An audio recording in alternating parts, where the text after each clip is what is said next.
Hello students, welcome back to my YouTube channel Indian Shri. जैसा कि आप सभी को पता है कि एमपीपीएससी ने सब्जेक्ट चेंज कर दिए हैं, कुछ 6 सब्जेक्ट्स हटा दिए हैं और 10 सब्जेक्ट जोड़ दिए हैं सिलेबस में एडीपीओ के। तो जो नए सब्जेक्ट्स अभी जोड़े गए हैं, हम उन पर वीडियोज़ लेकर आ रहे हैं। डिमांड आ रही है कि मैम जल्दी से जो 10 सब्जेक्ट्स हैं नए, उन्हें कंप्लीट करवा दीजिए जिससे आपकी प्रिपरेशन ईजी हो सके। तो अगर आपको वीडियोस हमारी पसंद आती हैं या जो सब्जेक्ट आप नेक्स्ट पढ़ना चाहते हैं तो प्लीज़ कमेंट सेक्शन में हमें ज़रूर बताएं। ये एक्ट बहुत ज़्यादा ध्यान से पढ़िएगा क्योंकि ये एक्ट जो है एमपी वालों के लिए, ये सब्जेक्ट जो है डीएलएओ के एग्ज़ाम में भी आता है। तो अभी तो वैकेंसी आई नहीं है, लेकिन जब भी आएगी तो उसके लिए भी आपको प्रिपेयर रहना है। स्टार्ट करते हैं आज का सेशन। आज हम पढ़ने वाले हैं the maintenance and welfare of parents and senior citizen act 2007। Parents और सीनियर सिटीजन के वेलफेयर और मेंटेनेंस के लिए एक्ट बनाया गया है। माता पिता और वरिष्ठ नागरिकों के भरण पोषण और कल्याण के लिए एक्ट 2007 पास हुआ था। और इस एक्ट को कब एसेंट मिली थी प्रेसिडेंट की? तो this act of Parliament received the assent of the President on the 29 December 2007 and is hereby published for general information। 29 दिसंबर 2007 ये डेट आपको याद रखनी है। एक्ट नंबर 56 है 2007 का। अब हम बात करते हैं कि क्या ऑब्जेक्ट है इस एक्ट को बनाने का, क्या उद्देश्य है। An act to provide for more effective provisions for the maintenance and welfare of parents and senior citizens guaranteed and recognized under Constitution and for matters connected therewith or incidental thereto। ये act बनाया गया है parents और senior citizens के maintenance और welfare के provisions को और ज़्यादा इफेक्टिव बनाने के लिए, जिन्हें कॉन्स्टिट्यूशन के अंतर्गत रिकॉग्नाइज किया गया है और उससे कनेक्टेड मैटर्स से डील करने के लिए ये एक्ट बनाया गया है। टोटल चैप्टर है यहाँ पे 7, सेक्शन है 32 और इनेक्टमेंट डेट है आपकी 29 दिसंबर 2007। It is enacted by parliament in the 58th year of Republic of India. तो ये रिपब्लिक इंडिया के 58वें वर्ष में इनेक्ट हुआ था। चैप्टर 1 प्रिलिमिनरी डील करता है सेक्शन 1 to 3 से। 3 सेक्शन हमें चैप्टर 1 में पढ़ने हैं। पहला देख लीजिए। पहला सेक्शन वही कॉमन है, short title, extent and commencement. इस एक्ट का नाम है maintenance and welfare of parents and senior citizen act 2007। ये संपूर्ण भारत पर लागू होता है। ये जम्मू कश्मीर वाला यहाँ से पार्ट हट जाएगा, संपूर्ण भारत पर लागू होता है। And it applies also to citizens of India outside India. और ये भारत के उन नागरिकों पर भी लागू होता है जो भारत के बाहर रहते हैं।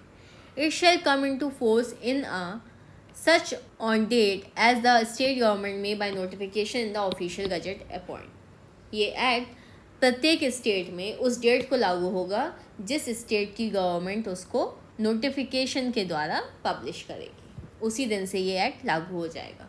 Section 2 definition clause. परिभाषाएं हमें इस एक्ट के अंतर्गत कुछ पढ़नी है। Clause A children. यहाँ पर चिल्ड्रन कौन कौन होगा? son, daughter, grandson and granddaughter, but it does not include a minor। देखिए, आपका यहाँ से एक क्वेश्चन बन सकता है कि चिल्ड्रन में इंक्लूड किसको नहीं किया जाएगा। ठीक है, तो जैसे ऑप्शन ए आ गया सन, आ गया डॉटर, आ गया, और तीसरा आ गया आपका ग्रैंडसन, और चौथा आ गया आपका माइनर। तो आपका ऑप्शन क्या हो जाएगा? माइनर। नेगेटिव क्वेश्चन बनने की यहाँ पे पॉसिबिलिटी ज़्यादा है। ध्यान रखिए, सन, ग्रैंडसन और डॉटर और ग्रैंड डॉटर चारों ही इसमें इंक्लूड होंगे। क्लॉज बी मेंटेनेंस भरण पोषण includes provision for food, clothing, residence and medical attendance and treatment. Maintenance में क्या क्या चीज़ें आ जाएंगी? फूड प्रोवाइड करना, क्लोथिंग, रेजिडेंस रहने की जगह, मेडिकल अटेंडेंस और मेडिकल ट्रीटमेंट मेंटेनेंस के अंतर्गत आ जाएगा। क्लॉज सी देखिए, डील करता है माइनर से। माइनर क्या है यहाँ पे? A person who under the provision of the majority act 1875 is deemed not to have attend the age of majority. ऐसे व्यक्ति जिन्होंने मेजॉरिटी एक्ट के प्रोविजंस के अंतर्गत मेजॉरिटी की एज अटेंड नहीं की है, वो यहाँ पर माइनर हो जाएंगे। क्लॉज डी देखो, पेरेंट माता पिता means father or mother, whether biological, adoptive or stepfather or stepmother as the case may be, whether or not the father or the mother is a senior citizen। यहाँ पे माता पिता में कौन कौन आ जाएंगे? पिता या माता दोनों ही इस डेफिनेशन में फॉल करेंगे, चाहे वो बायोलॉजिकल हो, चाहे वो एडॉप्टिव हो, या स्टेप फादर या स्टेप मदर हो। Biological means full blood relationship, दत्तक माता पिता हो, सौतेले पिता या सौतेले माता, चारों ही इस कैटेगरी में आ जाएंगे। और चाहे वो माता या पिता सीनियर सिटीजन हो या ना हो। ई क्लॉज देखो, प्रिस्क्राइब। प्रिस्क्राइब का मतलब क्या होता है? By rules made by the state government under this act. इस एक्ट के अंतर्गत स्टेट गवर्नमेंट द्वारा बनाए गए रूल्स जो प्रिस्क्राइब किए जाएं। एफ देखो, प्रॉपर्टी यानी संपत्ति। Any kind of property whether movable or immovable, चाहे चल या अचल संपत्ति, एंसेस्ट्रल और सेल्फ एक्वायर्ड यानी कि वो या तो पुश्तैनी भी हो सकती है और सेल्फ एक्वायर्ड यानी खुद से एक्वायर की हुई भी हो सकती है। टेंजिबल और इनटेंजिबल मतलब मूर्त या अमूर्त संपत्ति। Tangible that is we can touch that property, और intangible that is we cannot touch the property, and includes rights or interest in such property, और include करता है ऐसी प्रॉपर्टी में अधिकार या हित। वो सभी प्रॉपर्टी इस डेफिनेशन में आ जाएंगी। क्लॉज जी देखो, रिलेटिव नातेदार या रिश्तेदार, एनी लीगल हेयर और the childless senior citizen who is not a minor and is in possession of or would inherit his property after his death।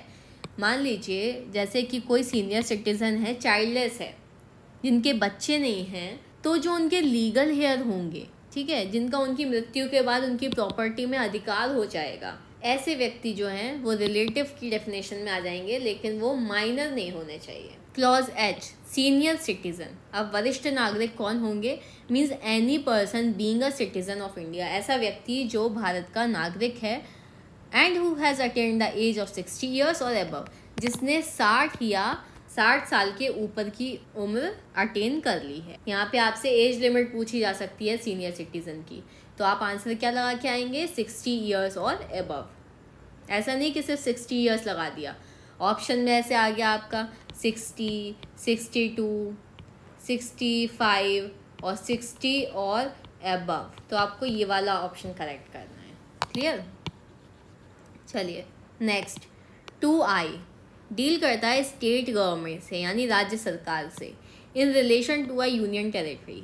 Union territory के संबंध में, संघ क्षेत्र के संबंध में, means the administrator thereof appointed under article 239 of constitution. Constitution के article 239 के अंतर्गत अपॉइंट किया हुआ एडमिनिस्ट्रेटर या प्रशासक जो होगा यूनियन टेरिटरी के संबंध में राज्य सरकार होगा। 2J tribunal means the maintenance tribunal constituted under section 7। Section 7 के अंतर्गत कॉन्स्टिट्यूट किया हुआ मेंटेनेंस ट्राइब्यूनल जो है ट्राइब्यूनल होगा। सेक्शन 7 में हम डिटेल में इसको पढ़ लेंगे।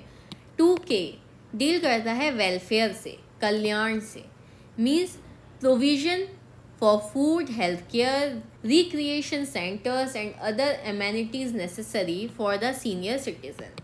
सीनियर सिटीजन के लिए आवश्यक food, health care, recreation centre और उनकी अदर फैसिलिटीज़ प्रोवाइड करना। क्लियर? ये डेफिनेशंस अच्छे से याद कर लीजिए, जिसमें आपकी इम्पॉर्टेंट डेफिनेशन हो गई, एक तो चिल्ड्रन वाली, एक हो जाएगी आपकी मेंटेनेंस, और एक हो जाएगी आपकी सीनियर सिटीज़न, और हाँ एक ही हो जाएगी आपकी पेरेंट वाली। आ जाते हैं सेक्शन 3 पे।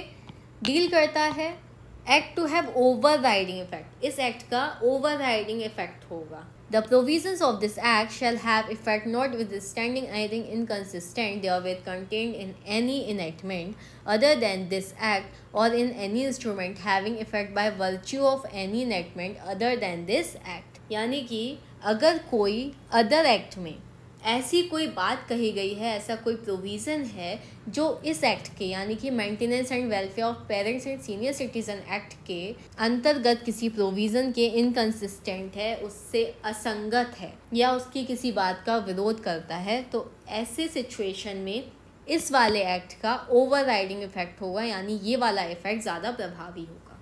चलिए आ जाते हैं चैप्टर 2 पे, जो कि डील करता है maintenance of parents and senior citizen. Senior citizen और पेरेंट्स का मेंटेनेंस यानी कि माता पिता और वरिष्ठ नागरिकों की भरण पोषण के लिए चैप्टर 2 डील करता है। सेक्शन 4 to 18 हमें पढ़ना है चैप्टर 2 में। चलिए, section 4 maintenance of parents and senior citizen, माता पिता और वरिष्ठ नागरिकों का भरण पोषण। सब सेक्शन 1 देखिए, अ senior citizen including parent who is unable to maintain himself from his own earning or property owned by him shall be entitled to make an application under section 5 in case of parent or grandparent against one or more of his children not being a minor, a childless senior citizen against such of his relative referred to in clause G of section 2। कोई भी senior citizen, हमने section 2H में पढ़ा था, जो 60 साल का है या उससे ऊपर की उम्र का है, इंक्लूडिंग पेरेंट, जो माता पिता को भी इंक्लूड करता है, जो अपने आप को मेंटेन करने में, मतलब अपने आप का भरण पोषण करने में असमर्थ हैं अपनी खुद की अर्निंग से या ऐसी प्रॉपर्टी से जो उनके द्वारा ओन की जाती है या गवर्न की जाती है। अगर वो अपना भरण पोषण नहीं कर सकते हैं तो वो एंटाइटल्ड होंगे सेक्शन 5 के अंतर्गत कि वो आवेदन दे सकते हैं, एप्लीकेशन दे सकते हैं। किन केसेस में दे सकते हैं? 2 केस में दे सकते हैं। पेरेंट्स दे सकते हैं या ग्रैंड पेरेंट्स दे सकते हैं। किसके अगेंस्ट? एक या एक से ज़्यादा चिल्ड्रन के अगेंस्ट जो माइनर नहीं है, यानी कि जो मेजर हैं, यानी कि उनका सन, ग्रैंड सन, डॉटर और ग्रैंड डॉटर। 2A में चारों ही इंक्लूड हैं। तो ऐसे पेरेंट या ग्रैंड पेरेंट जो अपना भरण पोषण करने में असमर्थ हैं, वो सेक्शन 5 के अंतर्गत एप्लीकेशन देने के हकदार हैं। क्लॉज 2 कहता है अ चाइल्ड सीनियर सिटीजन, अगर ऐसा कोई सीनियर सिटीजन है, 60 साल के ऊपर का कोई व्यक्ति है जिनकी कोई संतान नहीं है, वो सेक्शन 2 के क्लॉज G के अंतर्गत जो रिलेटिव है, यानी जो उनके लीगल हेयर हैं या जिनके मरने के बाद उनकी प्रॉपर्टी पर लीगली उनके लीगल हेयर्स का पोजीशन हो जाएगा, ऐसे रिलेटिव के अगेंस्ट में एप्लीकेशन की जा सकती है अंडर सेक्शन 5। क्लियर है? सब सेक्शन 2 देखिए, the obligation of the children और relative as the case may be to maintain a senior citizen extends to the need of such citizen so that senior citizen may lead a normal life. Children या relative यानी कि संतान या नातेदार के क्या कर्तव्य होंगे, क्या ऑब्लिगेशन होगी उन पर सीनियर सिटीज़न को मेंटेन करने की, और किस लिमिटेशन तक वो करेंगे, उनकी सारी ज़रूरतें पूरी करेंगे सीनियर सिटीज़न की, जिससे कि वो सीनियर सिटीज़न जो है एक नॉर्मल लाइफ जी सके। ये ऑब्लिगेशन बनाता है चिल्ड्रन और रिलेटिव पे। कौन सा सेक्शन? सेक्शन 4 का सब सेक्शन 2। अंडरलाइन करते जाइएगा बियर एक्ट में। अब आ जाओ सब सेक्शन 3 पे। The obligation of the children to maintain his or her parent extends to the need of such parent, either father or mother or both, as the case may be, so that such parent may lead a normal life। तो sub section 3 में भी वही बात है जो sub section 2 में है, लेकिन सब सेक्शन 2 में ये बात सीनियर सिटीज़न के लिए है और सब सेक्शन 3 में ऑब्लिगेशन जो चिल्ड्रन पर लगाई जा रही है वो पेरेंट्स के लिए है। तो उनकी जो ऑब्लिगेशन होगी चिल्ड्रन की, जो उनका दायित्व होगा, वो कहाँ तक सीमित होगा? वो सारी ज़रूरतें अपने पेरेंट्स की पूरी करेंगे, चाहे वो पिता हो या माता हो या दोनों ही हो, जिससे कि वो पेरेंट एक नॉर्मल लाइफ लीड कर सके। अब आ जाइए सब सेक्शन 4 पे। Any person being a relative of a senior citizen and having sufficient means shall maintain such senior citizen provided he is in possession of the property of such senior citizen or he would inherit the property of such senior citizen। कोई व्यक्ति जो senior citizen का relative है, नातेदार है, और उसके पास sufficient means हैं, यानी कि उपलब्ध साधन हैं कि वो सीनियर सिटीज़न को मेंटेन कर सकता है, उनका भरण पोषण कर सकता है, जिनकी प्रॉपर्टी उसके पोजीशन में है, या ऐसा व्यक्ति जो उस सीनियर सिटीज़न की प्रॉपर्टी को इनहेरिट करेगा। प्रोविज़ो देखो, provided that where more than one relatives are entitled to inherit the property of a senior citizen, the maintenance shall be payable by such relative in the proportion in which they would inherit his property. तो proviso ये कहता है कि जहाँ पर senior citizen की property को inherit करने वाले, सक्सीड करने वाले एक से ज़्यादा रिलेटिव्स हकदार हैं, तो ऐसे रिलेटिव्स, ऐसे नातेदार जो हैं, उस सीनियर सिटीज़न का भरण पोषण किसी ऐसे प्रपोर्शन में करेंगे, यानी डिवाइड करके करेंगे, जिस तरह से वो प्रॉपर्टी को इनहेरिट करेंगे। क्लियर? चलिए अब आ जाइए सेक्शन 5 पे, जो कि डील करता है एप्लीकेशन फॉर मेंटेनेंस। अभी हमने सेक्शन 4 के सब सेक्शन 1 में पढ़ा कि जो सीनियर सिटीज़न हैं या पेरेंट्स हैं, वो हकदार हैं सेक्शन 5 के अंतर्गत कि वो एप्लीकेशन बना सकते हैं। तो अब हम सेक्शन 5 में एप्लीकेशन कैसे बनाई जाएगी वो पढ़ेंगे। Sub section 1, N application for maintenance under section 4 may be made by a senior citizen or a parent as the case may be, or if he is incapable, by any other person or organization authorized by him. C. The tribunal may take cognizance suo motu. यानी कि जो application बनाई जाएगी section 5 के अंतर्गत, वो किसी senior citizen या पेरेंट के द्वारा बनाई जा सकती है। यदि वो सीनियर सिटीज़न या पेरेंट इनकेपेबल है, असमर्थ है एप्लीकेशन बनाने में, आवेदन करने में, तो वो किसी अदर पर्सन के द्वारा या किसी ऑर्गेनाइजेशन के द्वारा एप्लीकेशन बनवा सकता है, या ट्राइब्यूनल अपनी ओर से ऐसे एप्लीकेशन को संज्ञान में ले सकती है। एक्सप्लेनेशन देखो, स्पष्टीकरण।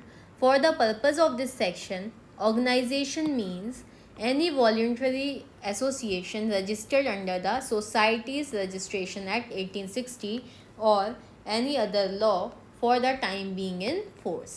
Organization का मतलब है कोई voluntarily एसोसिएशन जो कि सोसाइटी रजिस्ट्रेशन एक्ट के अंतर्गत रजिस्टर्ड है या किसी और लॉ के अंतर्गत रजिस्टर्ड है, वो ऑर्गेनाइजेशन होगा या कोई संस्था होगी। सब सेक्शन 2, द ट्राइब्यूनल में during the pendency of the proceeding regarding monthly allowance for the maintenance under this section, order such children or relative to make a monthly allowance for the interim maintenance of such senior citizen including parent, and to pay the same to such senior citizen including parent as the tribunal may from time to time direct.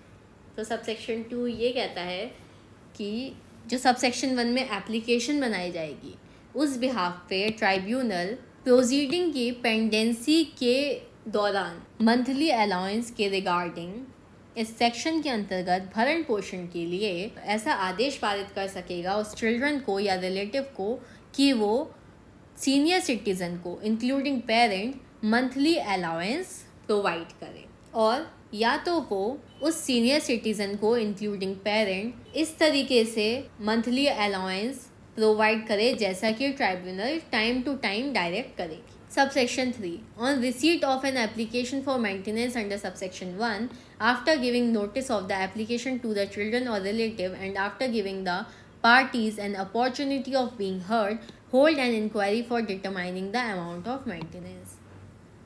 Subsection 1 के अंतर्गत maintenance की application प्राप्त होने पर उस संतान को या रिलेटिव को, नातेदार को, उस एप्लीकेशन के बारे में नोटिस दिया जाएगा और उसके बाद दोनों पार्टीज़ को सुनने का मौका दिया जाएगा और उसके बाद ही मेंटेनेंस का अमाउंट डिटरमाइन करने के लिए इंक्वायरी की जाएगी। सब सेक्शन 4 देखो, an application filed under subsection 2 for the monthly allowance for the maintenance and expenses for proceeding shall B disposed of with in 90 days from the date of the service of the notice of the application to such person. Subsection 2 के अंतर्गत file की गई application जो monthly allowance के लिए होगी, जिसमें expenses और मेंटेनेंस डिटरमाइन किया जाएगा, ऐसी प्रोसीडिंग्स 90 दिन के अंदर अंदर डिस्पोज की जाएगी। क्या टाइम लिमिट है? 90 डेज। किस दिन से? उस दिन से जिस दिन उस व्यक्ति को आवेदन का नोटिस दिया जाएगा। प्रोविजो देखो, provided that the tribunal may extend the said period once for a maximum period of 30 days in exceptional circumstances for reason to be recorded in writing. जो ट्राइब्यूनल है वो इन 90 दिनों को बढ़ा सकता है, लेकिन कब तक बढ़ाएगा? एक बार बढ़ा सकता है और मैक्सिमम पीरियड यानी सिर्फ और सिर्फ 30 दिन के लिए ही बढ़ा सकता है किसी एक्सेप्शनल सिचुएशन में, और जो उस सिचुएशन का रीज़न होगा तो ऐसे कारण वो लेखबद्ध करेंगे। सब सेक्शन 5 देखो, N application for maintenance under sub section 1 may be filed against one और मोर पर्सन। सब सेक्शन 1 के तहत मेंटेनेंस की एप्लीकेशन एक या एक से अधिक व्यक्तियों के अगेंस्ट फाइल की जा सकती है, क्योंकि ज़रूरी नहीं है ना कि हर पेरेंट या सीनियर सिटीज़न का एक ही चिल्ड्रन हो, 2-3 हो सकते हैं, तो सभी के सभी के अगेंस्ट एप्लीकेशन फाइल की जा सकती है। प्रोवाइडेड दैट सच चिल्ड्रन और relative may implead the other person liable to maintain parent in the application for maintenance. और प्रोविज़ो इसका क्या कहता है कि ऐसा व्यक्ति या नातेदार किसी अदर पर्सन को भी लाइबल बना सकता है उसके पेरेंट के मेंटेनेंस के लिए। सब सेक्शन 6 देखो, where a maintenance order was made against more than one person, the death of one of them does not affect the liability of other to continue paying maintenance. जहाँ पर maintenance का order एक से ज़्यादा व्यक्तियों के against पास हुआ है और उनमें से किसी एक व्यक्ति की डेथ हो जाती है, तो उसकी डेथ का इफ़ेक्ट दूसरे व्यक्तियों की लाइबिलिटी पर नहीं पड़ेगा, उनको मेंटेनेंस पे करना ही करना होगा।